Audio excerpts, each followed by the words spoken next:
বিসমিল্লাহির রহমানির রহিম। প্রিয় শিক্ষার্থীরা,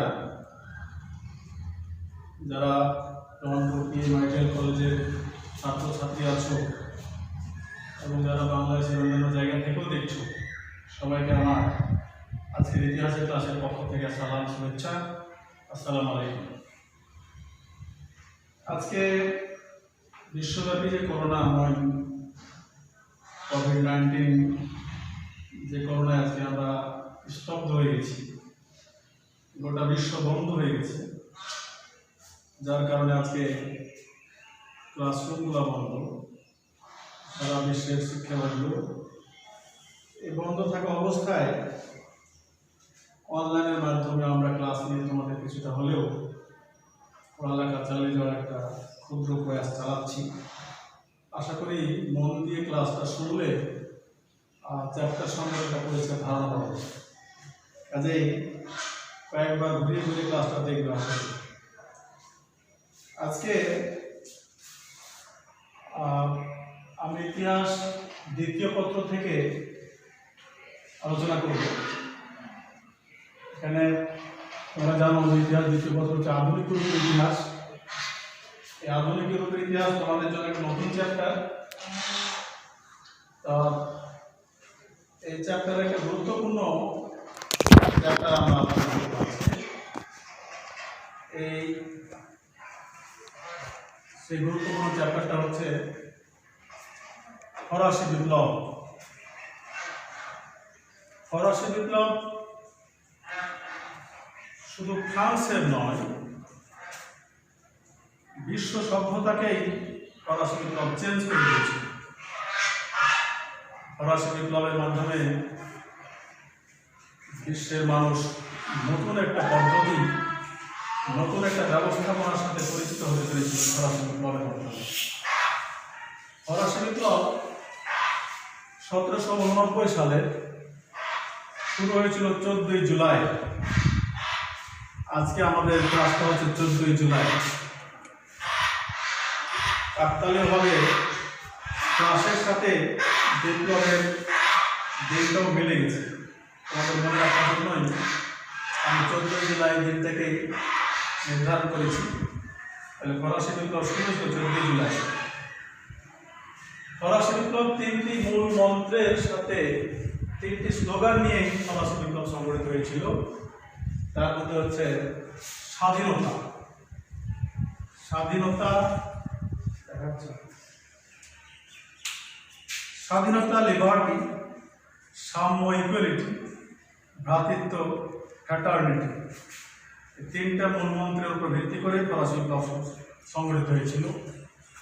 দীর্ঘদিনের স্বৈরাচারী রাজতন্ত্রের অবসান ঘটিয়ে, রাজতন্ত্রের পতন ঘটিয়ে ফরাসি জনগণ যে বিপ্লব সংগঠিত করেছিল, সেই বিপ্লব যুগে যুগে ইউরোপের বিভিন্ন দেশ সহ পৃথিবীর সমস্ত দেশেই সেই বিপ্লবের মূল মন্ত্র নিয়েই পরবর্তীতে রাষ্ট্রগুলো তাদের জনকল্যাণমূলক রাষ্ট্রে পরিণত করার সুযোগ পেয়েছিল স্বাধীনতা, সাম্য এবং ভ্রাতৃত্বের মাধ্যমে।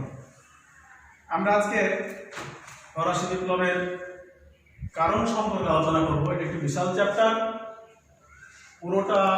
পুরো চ্যাপ্টার আজকে আলোচনা শেষ করা যাবে না। আমরা শুধুমাত্র কারণ সম্পর্কে আলোচনা করব, আগামী দিনে বাকি অংশ শেষ করবো ইনশাআল্লাহ। ফরাসি বিপ্লব কোনো একদিনের ঘটনা, ফলাফল নয়। ফরাসি বিপ্লব যুগ যুগ ধরে, শত শত বছর ধরে জনগণের ভেতরে পুঞ্জীভূত ক্ষোভের হচ্ছে বহিঃপ্রকাশ। এজন্য ফরাসি বিপ্লবকে জানতে হলে ফরাসি বিপ্লবের প্রেক্ষাপটটা আমাদের জানতে হবে। ফরাসি বিপ্লবের প্রেক্ষাপট হিসাবে, ফরাসি বিপ্লবের কারণ হিসাবে আমরা 3টা কারণ উল্লেখ করতে পারি। নাম্বার 1, সামাজিক কারণ, সোশ্যাল ফ্যাক্টর। সামাজিক কারণ, ফরাসি সমাজ ছিল 3 ভাগে বিভক্ত। ফরাসি সমাজ ছিল 3 ভাগে বিভক্ত।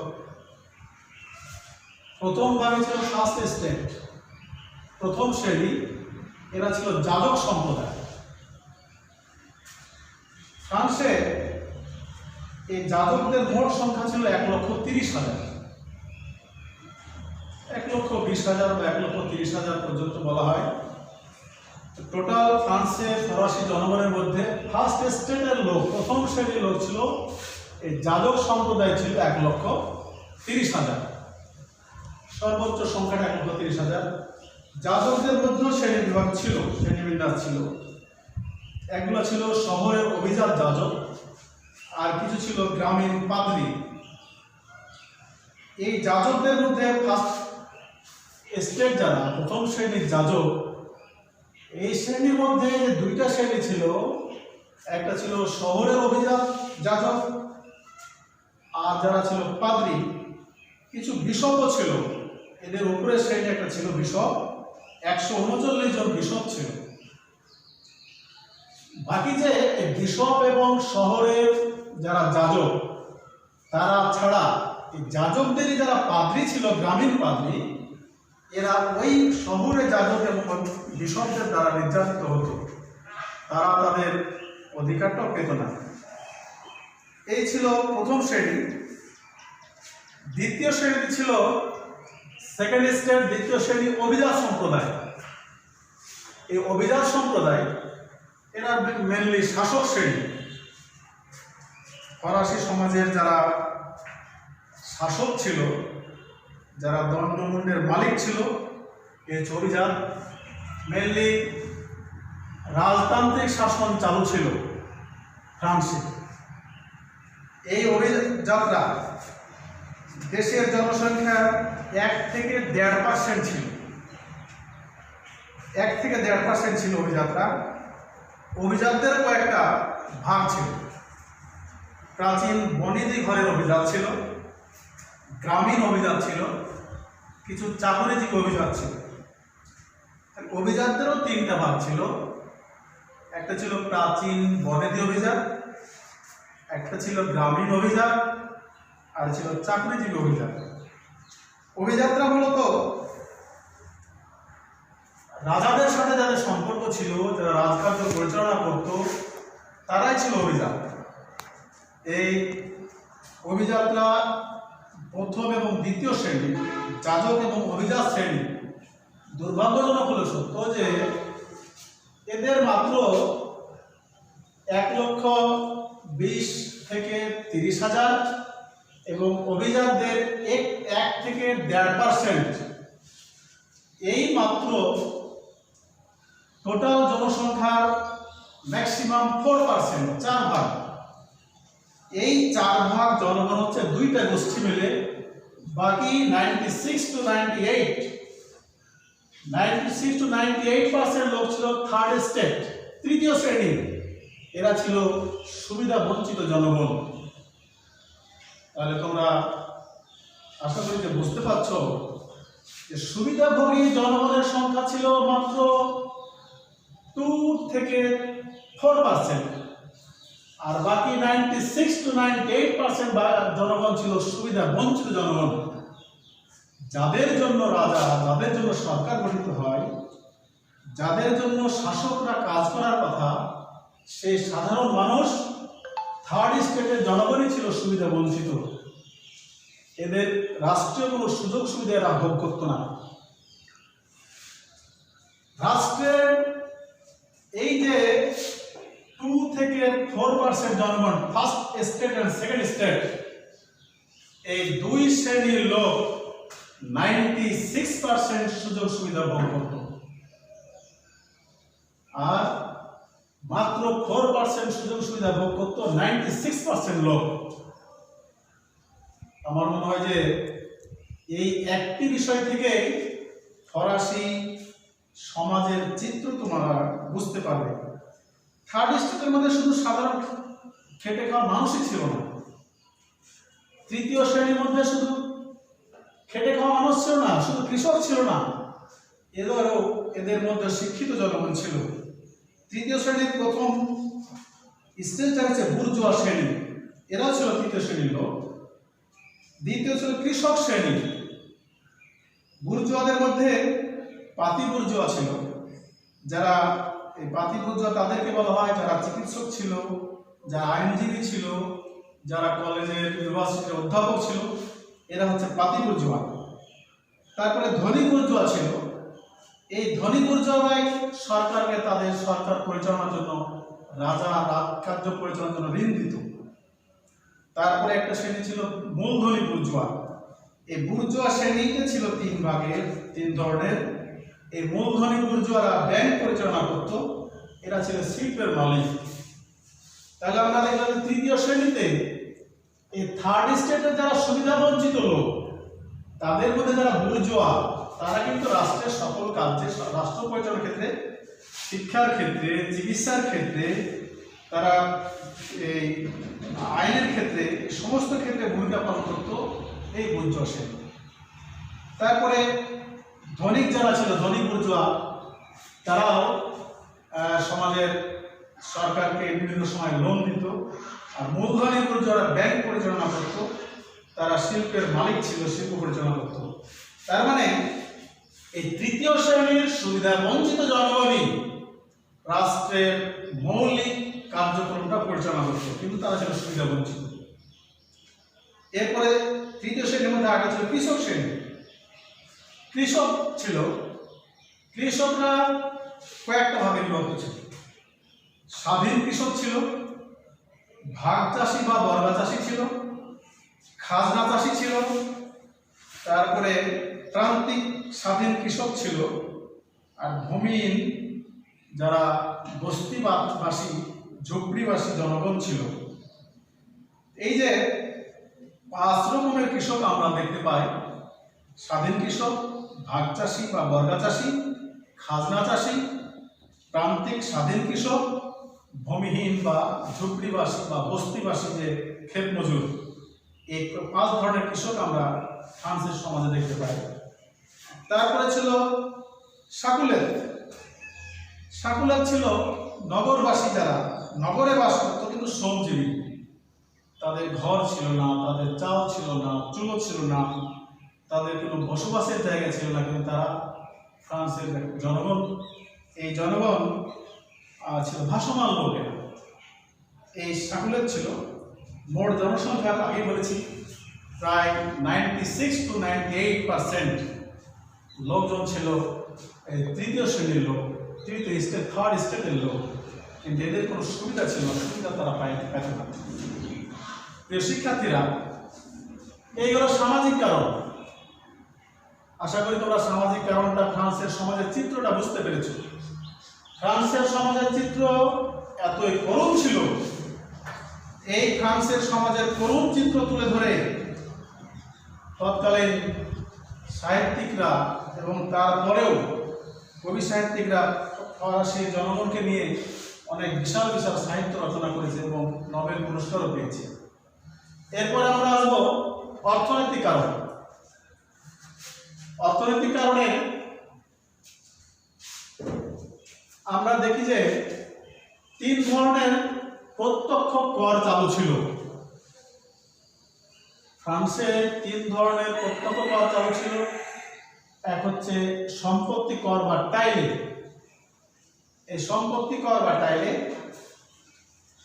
এটা যাদের কাছে, তোমাদেরকে বলে রাখা ভালো, এই সম্পত্তি কর মানে যাদের কাছে সম্পত্তির মালিক যারা, তারাই দিবে সম্পত্তি কর। কিন্তু দুর্ভাগ্যজনক হলো সত্য যে এই যে ফার্স্ট এন্ড সেকেন্ড স্টেট, এরা রাষ্ট্রের 40% সম্পত্তির মালিক ছিল। 40 ভাগ সম্পত্তির মালিক থাকার পরেও তাদের কোনো কর দিতে হতো না। তারা ছিল করমুক্ত জনগণ। অভিজাত এবং যাজক শ্রেণী, তাদের কাছে রাষ্ট্রের 40 ভাগ সম্পত্তি দখলে থাকলেও মাত্র 2 থেকে 4% জনগণের কাছে, অভিজাত এবং যাজক শ্রেণীর কাছে 40% সম্পত্তি থাকলেও তাদের জন্য কর ছিল মওকুফ, তাদের কর দেওয়া লাগত না। এরপরে ছিল উৎপাদন কর। উৎপাদন কর, ক্যাপিটেশন।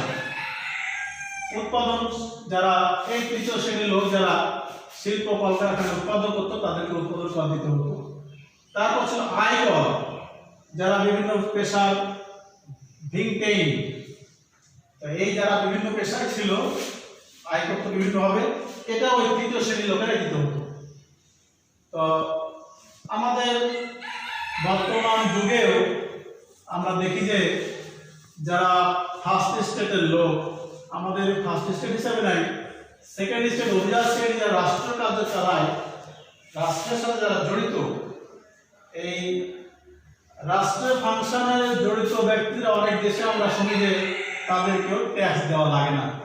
এটা কোনো গণতান্ত্রিক সিস্টেম নয়, এটা একটা স্বৈরাচারী রাজতন্ত্রের সিস্টেম, যে যারা রাষ্ট্র চালাবে, পরিচালনা করবে, তাদেরকে রাষ্ট্রের ট্যাক্স দিতে হবে না। এটা গণতান্ত্রিক সাম্য ভ্রাতৃত্বের কোনো পদ্ধতি না। এটা হচ্ছে ওই ফ্রান্সের স্বৈরাচারী রাজাদের একটা পদ্ধতি।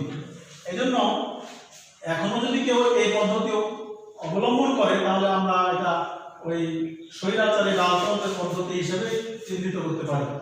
আরো কিছু কর ছিল, পরোক্ষ কর ছিল, গ্যাবেরা, লবণ কর, এক্সাস, আবগারি শুল্ক, ভূমিদাসদের উপর ছিল ফসলের ভাগ, বার্ষিক খাজনা, ভোগ্যপণ্য কর। আমরা দেখছো এই যে লবণ কর, তারপরে যেটা আবগারি শুল্ক ব্যবসা বাণিজ্যের জন্য, তারপরে ভূমিদাসদের উপর ফসলের ভাগ, যারা ভূমিদাস 2, 4, 5, 10, 20 বিঘা জমি যারা করেছে, যারা ভূমিদাস, তাদেরকেও ফসলের ভাগ দেওয়া। তারপরে বার্ষিক খাজনা তাদেরকে, ভোগ্যপণ্য করও তাদেরকে দেওয়া হতো। সমস্ত করের বোঝাই ছিল এই থার্ড স্টেটের উপরে চাপানো ছিল। সমস্ত করের বোঝা ছিল থার্ড স্টেটের উপরে চাপানো। প্রথম এবং দ্বিতীয়, ফার্স্ট এন্ড সেকেন্ড স্টেট কোনো প্রকার কর দিত না। তারা একটা কর দিত, ফার্স্ট স্টেট একটা কর দিত, সেই করটা হচ্ছে টাইথ, ধর্মকর। এই করটাও আবার, ধর্মকরটাও সরকার নির্ধারিত কোনো কর ছিল না। এটা যাজক শ্রেণী তাদের ইচ্ছা মতো, তাদের সুবিধা মতো, তাদের ইচ্ছা মতো একটা কর ধার্য করতো, সেই করটাই তাদেরকে দিত, গির্জা থেকে করটা দেওয়া হতো। তো প্রিয় শিক্ষার্থীরা, এই যে কর ধার্যের ক্ষেত্রে যে তৎকালীন রাজাদের দুর্নীতি, এখানে কর ধার্যের 3 ধরনের দুর্নীতি আমরা দেখতে পাই। একটা হচ্ছে বিশেষ অধিকার, প্রিভিলেজ। এই বিশেষ অধিকার ভোগী ছিল ফার্স্ট এন্ড সেকেন্ড স্টেট, তাদের কোনো কর ছিল না, কর দিতে হতো না। তারপরে যাদের কর দেওয়ার ক্ষমতা আছে, তারা কর কম দিত, কনসেশন সিস্টেম একটা ছিল। তারপরে ছিল কর অব্যাহতি প্রদান, এক্সপানশন, তো এক্সাম্পশন, কর অব্যাহতি প্রদান। এই করের ক্ষেত্রে 3 ধরনের দুর্নীতি তারা করত। কাউকে বিশেষ অধিকার দিয়ে কর দিতে হতো না, কাউকে করের কনসেশন করতো, কারো আবার কর থেকে কাউকে অব্যাহতি দেওয়া হতো। এই সবগুলো ছিল রাজাদের ইচ্ছা, অভিজাতদের ইচ্ছার প্রতিফলন। প্রিয় শিক্ষার্থীরা, এই যে আর্থিক দুরবস্থা, এই আর্থিক দুরবস্থার মধ্যে ফরাসি রাজাদের ব্যক্তিগত জৌলুস, তাদের ব্যক্তিগত ভোগবিলাসের চিত্র জেনে রাখো। ফরাসি রাজারা যে হারে, যে পরিমাণে তাদের ভোগবিলাসের জন্য, তাদের ভোজনের জন্য, তাদের আনন্দ বিহারের জন্য টাকা খরচ করতো, সম্পদ খরচ করতো, সীমাহীন। একটু শুধু তোমার তথ্য লেখো, ভার্সাই যে তাদের রাজপ্রাসাদ ছিল, ভার্সাই শহরে মেনলি ফরাসি রাজদের পূর্ব রাজবংশের হেডকোয়ার্টার ছিল ভার্সাই। এই ভার্সাইয়ে 18,000 রাজকর্মচারী ছিল, 18,000 রাজকর্মচারী। এই 18,000 রাজকর্মচারীর মধ্যে 18,000 রাজকর্মচারীর মধ্যে 16,000 রাজকর্মচারী শুধু ভার্সাই প্রাসাদেই থাকত। ভার্সাই প্রাসাদেই 16,000 রাজকর্মচারী থাকত। প্রাসাদটা কি বিশাল রাজাদের, আর 16,000 কর্মচারী বা কি করতো এক রাজপ্রাসাদে। তোমরা জেনে আরো বিষয়টা বুঝতে পারবে যে রানীর খাস চাকরের সংখ্যা ছিল 500। কি মজা না, যে 16,000 কর্মচারী নিয়ে রাজপ্রাসাদ চলে, রানীর জন্য স্পেশাল খাস কর্মচারী ছিল 500। এত তাদের লোক লাগতো তাদের ভোজনের জন্য, তাদের ভ্রমণের জন্য, তাদের বিলাসিতার জন্য, এত কর্মচারী দরকার হতো। ফলে কি হলো, এর ফলে দেখা গেল যে এত ব্যাপক খরচ সামাল দিতে গিয়ে ঋণগ্রস্ত হয়ে পড়ল, রাজারা ঋণগ্রস্ত হয়ে পড়ল। এর সাথে রাজনৈতিক কিছু কারণ ছিল, আমি সেটা আলোচনা করার পরে এই ঋণের বিষয়টা নিয়ে আবার আলোচনা করব। তাদের অর্থনৈতিক অবস্থা এমন পর্যায়ে পৌঁছেছিল, রাজা যদি ঋণগ্রস্ত হয়ে যায়, রাজাকে যদি ওই থার্ড স্টেটের লোকের কাছ থেকে, সুবিধা বঞ্চিতদের কাছ থেকে ঋণ নিতে হয়, তাহলে রাষ্ট্রের কি অবস্থা হয় এটা বুঝে নেব। ফলে এই রাষ্ট্রে ব্যাপক হারে আর্থিক মন্দা দেখা দিল। আর আর্থিক মন্দা হলে পরে আমাদের দেশে যেমন হয় ঠিক তেমনই হয়েছে। সুবিধা নেওয়ার সময় যাদের কাছে সম্পদ থাকে তারা সাধারণ জনগণের দুর্বল অবস্থাকে পুঁজি করেই ব্যবসা করে। ফ্রান্সের অবস্থায় তাই হয়েছিল, যাদের কাছে মাল ছিল তারা চড়া দামে মাল বিক্রি করা শুরু করেছিল। সাধারণ মানুষ খাবার কিনতে পারছিল না, সাধারণ মানুষ 3 সন্ধ্যা নয় 1 সন্ধ্যা খাবার ব্যবস্থা হচ্ছিল না। ফলে রুটির জন্য দাঙ্গা হয়েছিল, খাবার জন্য দাঙ্গা হয়েছিল, লড়াই করতে হয়েছিল খাবার জন্য। ফলে এই দাঙ্গাটা ব্রেড রাইট নামে পরিচিত। ব্রেড রাইট হয়েছিল ফ্রান্সে খাবারের জন্য। প্রিয় শিক্ষার্থীরা, আমরা শেষ যে বিষয় রাজনৈতিক কারণটা একটু আলোচনা করি। রাজনৈতিক কারণ আলোচনায় যে বিষয়টা প্রথমে দেখি সেটা হচ্ছে ফ্রান্সের রাজতন্ত্র ছিল স্বেচ্ছাচারী শাসন। ফ্রান্সের যে পূর্ব রাজবংশ ছিল তারা তাদের ইচ্ছা মতো শাসন চালাতো।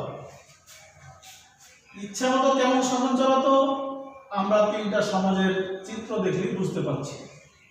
স্বেচ্ছাচারী রাজতন্ত্রের শাসন, রুল অফ ডিক্টেটোরিয়াল মোনার্কি।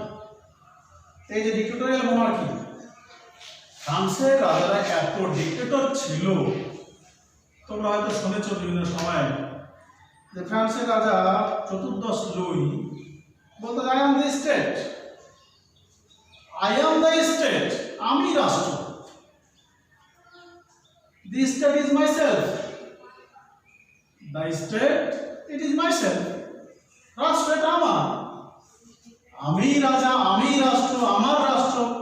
আমি যাদের মনোভাবে এমন হয়, যে শাসকের সে কিভাবে রাষ্ট্র চালাতে পারে, তোমরা এমনি এই কথাটা শুনলে বুঝতে পারবা যে শাসক বলে I am the state, it is my self. পঞ্চদশ লুই, চতুর্দশ লুইয়ের পরে পঞ্চদশ লুই, এই আর একটু বেড়ে বলল যে king is accountable for has conduct only two god. রাজা শুধুমাত্র ঈশ্বরের কাছে জবাবদিহি করবে, জনগণের কাছে না।